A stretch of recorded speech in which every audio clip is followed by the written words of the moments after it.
राजधानी रांची में UGC regulation को लेकर प्रदर्शन किया गया। प्रदर्शनकारियों का कहना है कि यूजीसी रेगुलेशन को पूरे देश में लागू किया जाना चाहिए। इस दौरान आयशा ने कहा कि 19 तारीख को सुप्रीम कोर्ट में यूजीसी से जुड़े मामले की सुनवाई होने वाली है। ऐसे में उनकी मांग है कि सुप्रीम कोर्ट इस पर देश भर में एक समान नियम लागू करने का निर्देश दे।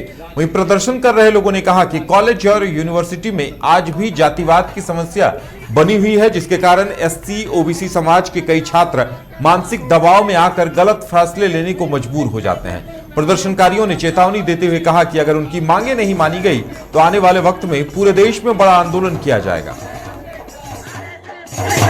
तो इस क्रांतिकारी विरासत को आगे बढ़ा और ये देखते हैं कि सुप्रीम कोर्ट में रोहित वेमुला की मां और पायल तडवी की मां एक पीआईएल दाखिल करती हैं। ये बोलती हैं कि विश्वविद्यालयों में जातिगत भेदभाव होता है, उसके लिए एक सशक्त कानून होना चाहिए क्योंकि पुराना कानून उतना मजबूत नहीं है।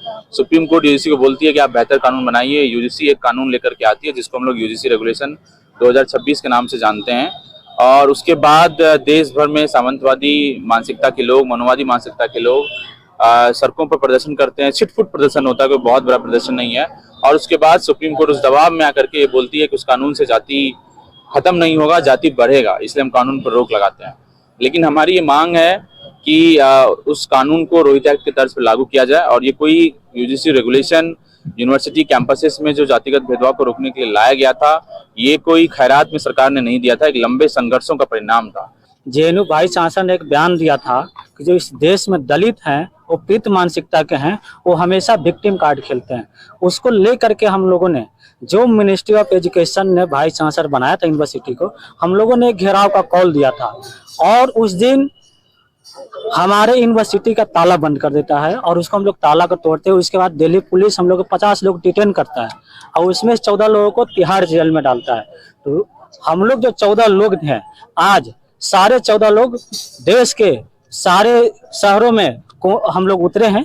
तो उसी में से मैं एक छात्र हूँ, मणिकांत नाम है। और अभी ये जो यूजीसी इक्विटी एक्ट आया है, जो एक मनुवादी सोच के जो लोग हैं, जो बोल रहे हैं कि इससे रिवर्स कास्टिज्म बढ़ेगा। भाई रिवर्स कास्टिज्म होता क्या है, पहले आप लोगों की समझदारी क्या। रिवर्स कास्टिज्म खुद जो ये यूजीसी है उसका एक रिपोर्ट बताता है 2019 से 2024 के बीच में यूनिवर्सिटी में 118% कास्टिज्म का संख्या बढ़ा है। तो खुद यूजीसी को ये सुप्रीम कोर्ट, ये जो सेम बेंच है, उसने आदेश दिया था कि आप जो यूनिवर्सिटी में डिफरेंट तरीके का जब भेदभाव होता है, जाति के आधार पर, लिंग के आधार पर, धर्म के आधार पर हो, वो भेदभाव कम करने के लिए कोई